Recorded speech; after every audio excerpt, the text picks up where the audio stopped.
Bonjour et bienvenue à cette nouvelle capsule du réseau d'analyse stratégique. Alors, Donald Trump avait pour doctrine America First, l'Amérique d'abord. Ça ne pouvait être plus clair, hein? Les besoins et intérêts des alliés historiques de Washington étaient relégués au rang inférieur de sa politique étrangère. Aujourd'hui, le président démocrate Joe Biden assure que, et je le cite, l'Amérique est de retour et qu'elle est assise au bout de la table, prête à ordonner les affaires du monde. Donc, dans quel état retrouve-t-il les relations avec les alliés et que peut-il bien faire à cet égard? Alors, c'est ce que nous dirons dans cette capsule. Jonathan Paquin, qui est professeur de sciences politiques à l'Université Laval à Québec, et Maude Kessar, directrice du domaine Espace Euro-Atlantique Russie à l'IRSEM à Paris. Bonjour à vous à Québec et à Paris. Bonjour Jean-Frédéric. Alors, première question, lançons-nous. Trump n'hésitait pas à remettre en question les institutions mêmes qui font des alliés, et même ces alliances bilatérales elles-mêmes, il était prêt à les secouer très fort. Donc, une rhétorique très forte, certainement, mais en bout de ligne, concrètement, quel bilan tirez-vous des 4 années de présidence Trump en ce qui concerne la gestion des relations avec les alliés? Je pense que la première chose à retenir, ce qui est particulièrement frappant, si on regarde la gestion des alliances du côté transatlantique ou transpacifique, c'est la question de la défiance que laisse Donald Trump pour les alliés européens comme les alliés de la zone transpacifique. Donc cette défiance, elle est liée bien sûr à l'abandon de l'ordre multilatéral qui prévalait depuis 1945 et au fait et à ce slogan donc, que vous avez rappelé, l'America First, et puis aussi et surtout peut-être à la faillite et aux crises du propre modèle américain, les crises intérieures, donc, qui entament sans doute la réputation d'excellence des États-Unis. Donc bien sûr, dans les crises intérieures, ce qui reste tout de suite ou ce qui est marquant, c'est la gestion de la crise de la Covid-19. Et puis surtout, peut-être aussi ce qui est très marquant, et notamment chez les Européens, on le voit dans les récents sondages de janvier 2021, ce qui marque particulièrement les alliés aussi, c'est l'état des institutions américaines qui était déjà très polarisé avant même l'arrivée de Donald Trump, mais avec les événements du Capitole de janvier donc, 2021, il semblerait que cette défiance qui a prévalu pendant les 4 années de la présidence Trump ait connu son apogée, son paroxysme avec ces événements donc, de début janvier. Donc après, la défiance se décline sous plusieurs aspects qu'on aura l'occasion de développer, mais je laisse mon collègue compléter pour revenir vers vous après. Très bien. Merci pour l'invitation. C'est un plaisir de retrouver Maude pour l'occasion. Je suis tout à fait d'accord avec ce que Maude vient d'indiquer. Moi, je brosse un portrait plutôt sombre de la gestion dans les relations avec les alliés au cours des 4 dernières années.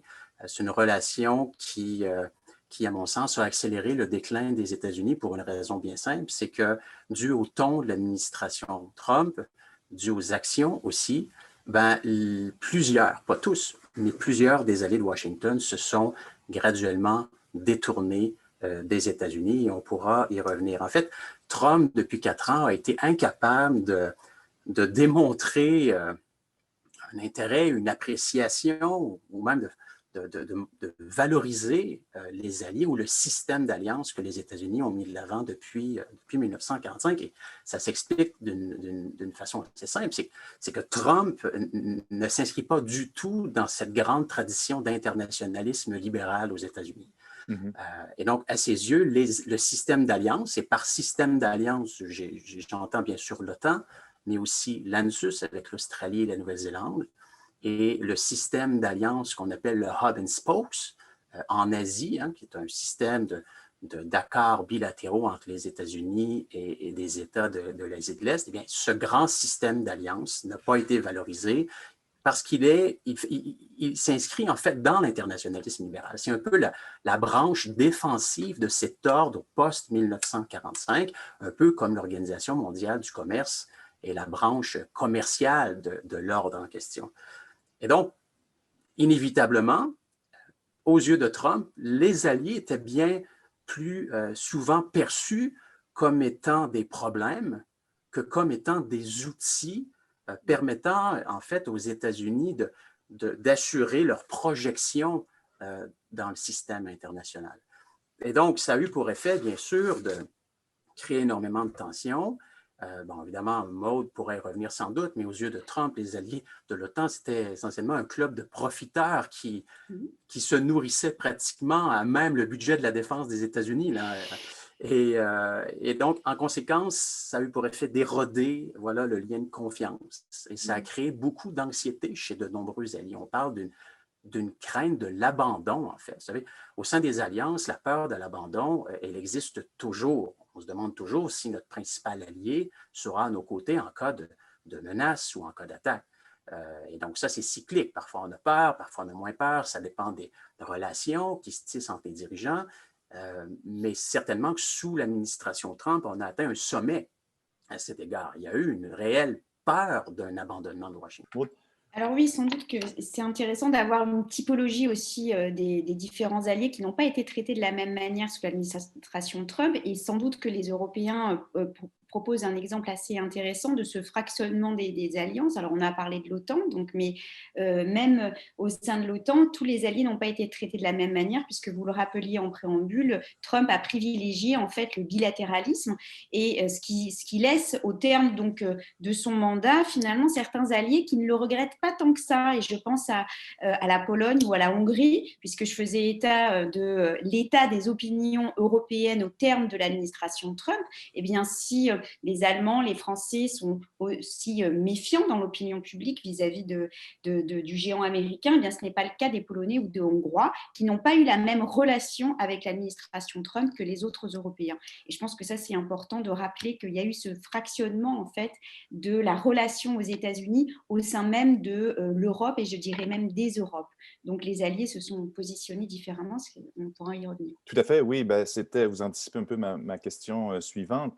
On parle de la gestion par Trump, de sa vision du monde, mais justement, quel est l'impact de la crainte de cet abandon par les États-Unis sur le positionnement stratégique des alliés de Washington? Est-ce qu'ils ont été attentistes? Ils ont attendu de voir s'il allait faire profil bas? Se sont-ils tournés vers d'autres alliés? Se sont-ils ligués entre eux, repliés sur leurs propres moyens? Toutes ces réponses, ça dépend. Comment ils ont réagi, finalement? Je pense que plusieurs alliés ont été proactifs depuis 2017, mais peut-être avant d'aller de l'avant et de discuter du positionnement stratégique actuel, je pense que ce serait utile pour bien comprendre les transformations en cours de revenir un peu en arrière. Parce qu'au cours des années 90 et 2000, l'alignement stratégique des alliés des États-Unis, là j'entends les alliés démocratiques des États-Unis, il était fort simple en fait.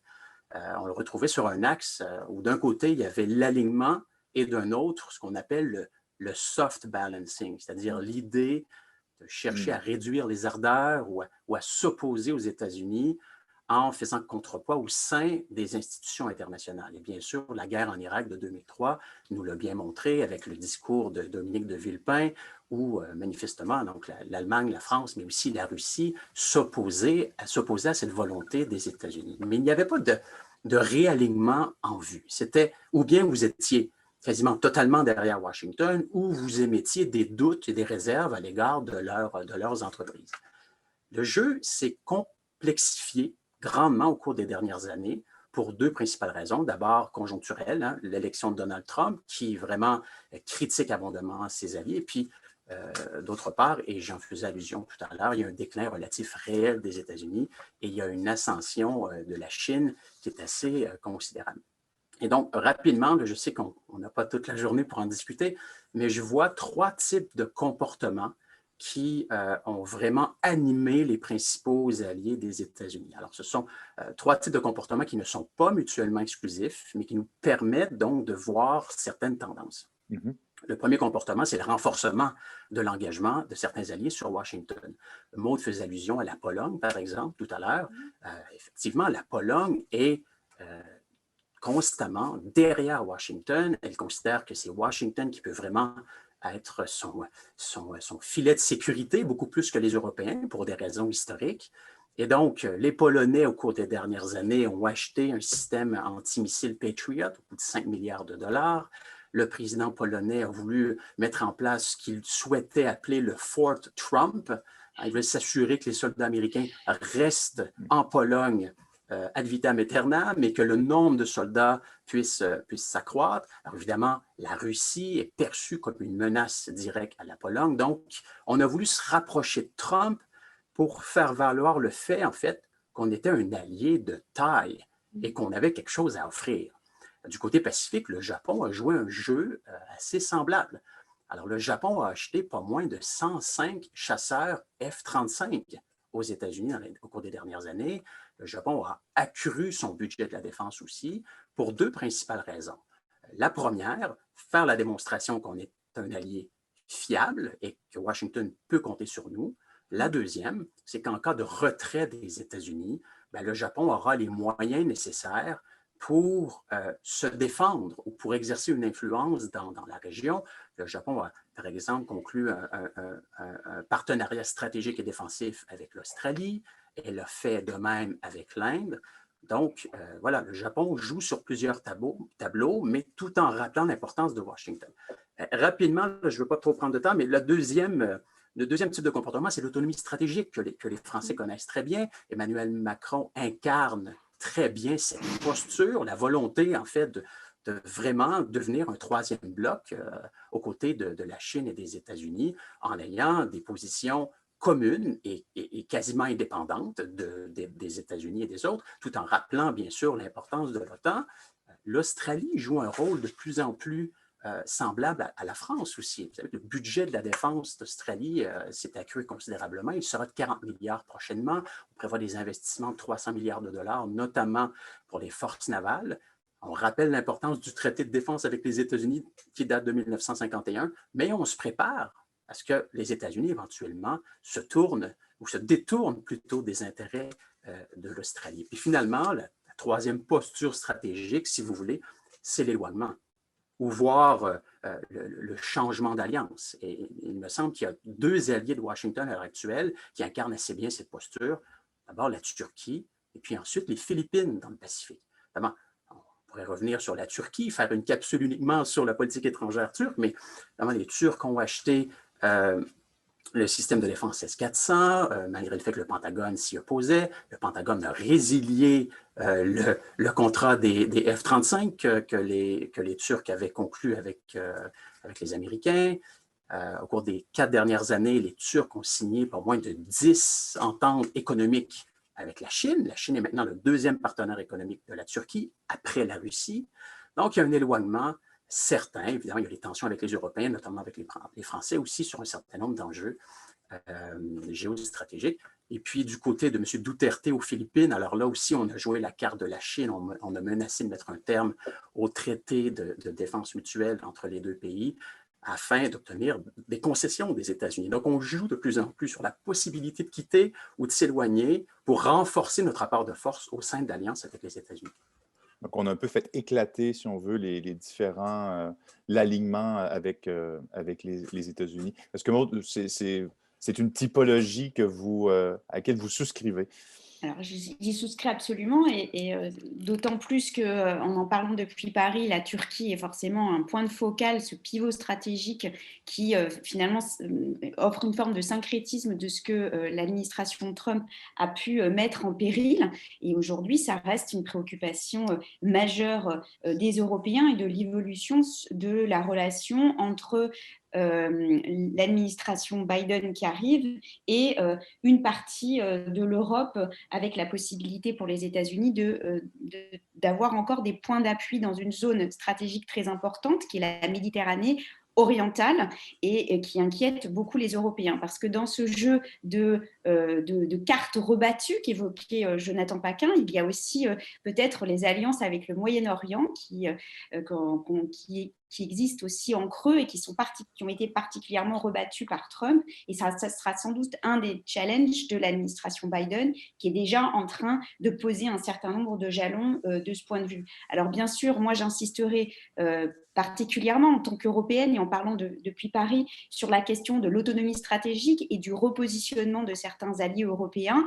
Donc bien sûr avec la France en avant, mais aussi avec nos partenaires allemands qui ont voulu revenir à une forme d'idée de souveraineté européenne, difficile à défendre dans une Europe un petit peu éclatée, mais pas complètement. Et puis, j'aimerais rappeler aussi que dans cette idée d'éclatement ou peut-être de rupture qu'a créée l'administration Trump, il y a aussi quand même une continuité par rapport au positionnement des alliés qui est lié sans doute à cet héritage historique d'implantation, d'engagement militaire américain, pas seulement auprès de la Pologne parce qu'on a peur du géant russe menaçant, mais aussi parce qu'il y a une relation de gagnant-gagnant entre les États-Unis et l'Europe. Il faut quand même le rappeler, les Américains ont des commandements militaires régionaux positionnés sur le territoire européen. Je pense au EUCOM ou je pense à l'AFRICOM qui sont en Allemagne.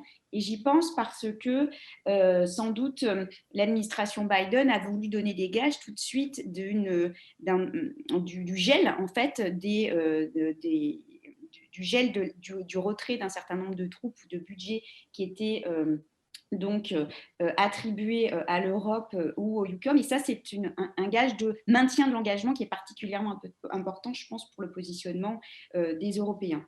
Voilà, alors sur les Philippines ou sur peut-être aussi le Vietnam et la renégociation d'un certain nombre de traités qui ont eu lieu sous Trump, pour essayer de voir comment on pouvait jouer à la fois du parapluie militaire américain et tout en ayant un œil sur le géant chinois et les partenariats commerciaux. Je pense que ce sont des arbitrages qui sont transposables de l'Asie à l'Europe. Donc en fait, c'est le positionnement des différents alliés, partenaires ou acteurs dépendants des États-Unis ne sont pas liés à une seule région ou à un ensemble géostratégique qui sont transposables. Il y a une forme de circulation en fait, des enjeux qui est particulièrement intéressant avec effectivement des points saillants comme la Turquie que rappelait Jonathan Paquin. On a fait un bilan nécessaire. Mais déjà, vous avez déjà commencé à parler des mesures prises par Joe Biden. Parlons de cette nouvelle administration.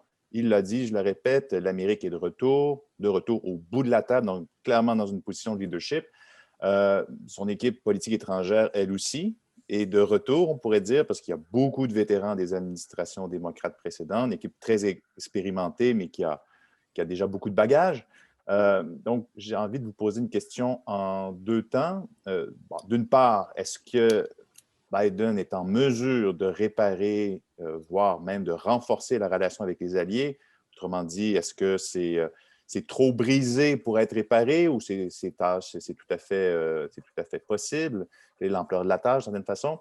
Deuxième question, cette position de leader mondial numéro 1 dans laquelle il voit les États-Unis, est-ce que c'est une vision qui est à jour, adaptée à un monde toujours plus multipolaire ou c'est un peu, on plaque la vieille vision de l'internationalisme libéral avec le moment unipolaire américain sur le monde? Réparer entièrement ce qu'a fait Trump. Et je pense qu'il faut aussi penser à l'héritage, pas seulement de Trump, mais de son administration en entier et en politique étrangère.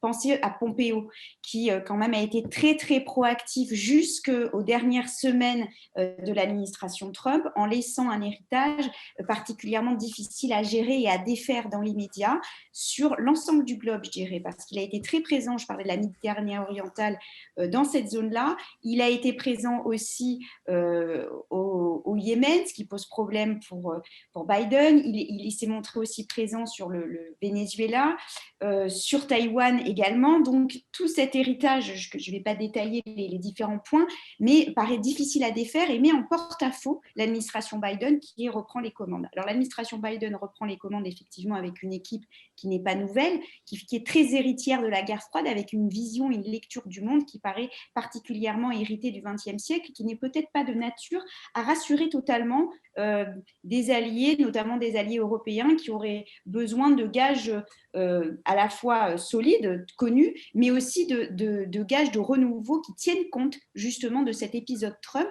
pour revenir sur la question de la défiance dont on parlait.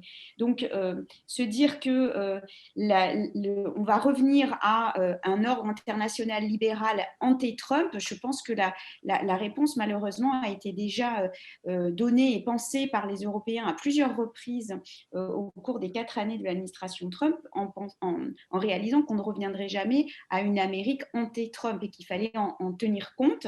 Et donc peut-être essayer de gérer aussi la relation avec les États-Unis en tenant compte de l'autre hégémone qui est actuellement en place et qui est en place à la fois, surtout sur les questions commerciales, mais aussi sur les questions de sécuritaires. Et donc, je fais référence bien sûr aux géants chinois par rapport auxquels il faut se positionner. Et c'est peut-être tout ce jeu-là qu'il va y avoir à mener dans les négociations avec l'administration Biden, même si en Europe, on aime beaucoup Anthony Blinken qui parle français en plus et qui semble donner un gage intéressant de retour à la normale. Mais je pense que les Européens en particulier, dans leur diversité, ne sont pas complètement dupes de ce retour au XXe siècle. Bien, je partage le point de vue de Maud Cassar.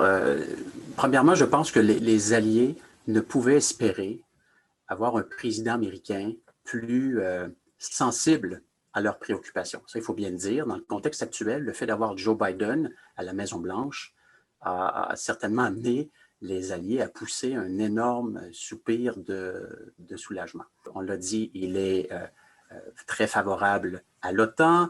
C'est quelqu'un, en fait, c'est un habitué du grand sommet de Munich sur la sécurité. La nomination d'Anthony Blinken au département d'État envoie un signal clair à l'effet que le multilatéralisme est, à ses yeux, extrêmement important. Et donc, moi, je pense qu'à court terme, Biden sera en mesure d'exercer un leadership semblable à celui que les Américains nous ont habitués, en fait, de l'Amérique au cours des 70 dernières années. Alors, il y a le sommet de la Terre qui s'en vient en avril, il y a un grand sommet sur les démocraties qui est en préparation aussi. Il y a toute une série de décrets qui ont été signés par le président pour essayer de défaire une partie de l'héritage Trump.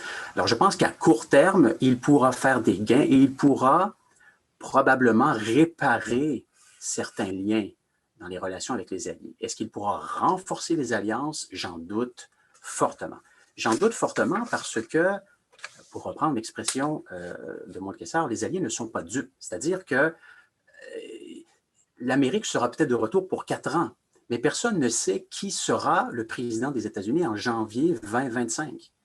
Et dans un contexte où 74 millions d'Américains ont voté pour Donald Trump, la force, c'est de reconnaître que Trump n'est plus une erreur de parcours. Le Trumpisme est une force politique avec laquelle les alliés devront composer au cours des prochaines années.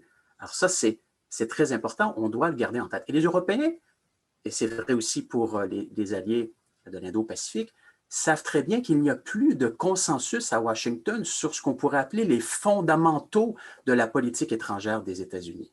Et ça explique en partie pourquoi est-ce qu'on gouverne par décret constamment. On a beaucoup de difficultés à mettre de l'avant une stratégie à moyen et à long terme parce que l'hyperpartisanerie à Washington fait en sorte qu'on peut passer d'une politique à une politique radicalement différente à la suite d'une élection présidentielle. Les alliés savent très bien que la politique étrangère américaine, maintenant, elle peut changer en fonction de l'humeur des électeurs dans quelques États pivots aux États-Unis. Des gens de Pennsylvanie, du Michigan, du Wisconsin, du Nevada. Et donc, face à autant d'incertitudes et face à des transformations radicales possibles, je pense que les alliés ne seront pas prêts à s'engager à moyen terme avec les États-Unis, encore une fois, sachant que tout peut changer dans 4 ans.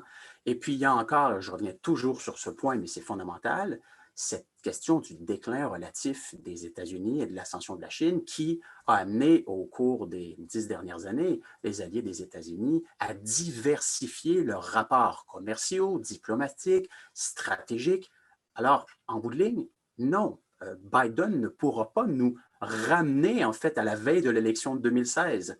Ce n'est pas possible et je pense qu'effectivement que le leadership américain, par la force des choses, sera amené à décliner, pas à court terme, parce que Biden est là peut-être pour doper un peu l'Amérique dans ses ambitions internationales, mais certainement à moyen et à long terme.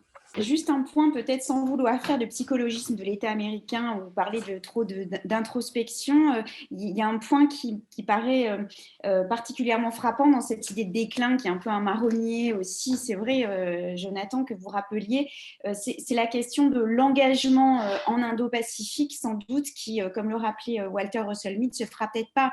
Les États-Unis sont conscients qu'ils ne pourront pas y aller dans cet espace qui est finalement l'enjeu majeur du XXIe siècle. Ils ne pourront pas y aller tout seuls sans s'appuyer sur leurs alliés de la zone, mais sur leurs alliés européens aussi, parce que pour s'engager davantage, et pas simplement sur le volet militaire, mais sur aussi l'ensemble des aspects commerciaux, dans cette zone Indo-Pacifique qui a décentré finalement le rapport au monde, eh bien, cette hégémonie-là, elle ne sera pas possible, elle est forcément éclatée, et elle ne se fera pas sans les alliés, les alliances, et les alliés de la zone Pacifique comme des alliés européens. Bien, merci beaucoup, Maude, à Paris, Jonathan à Québec, alors de Montréal. Encore une fois, merci beaucoup. À la prochaine. Merci à vous. Merci à vous, merci beaucoup. À bientôt. À bientôt.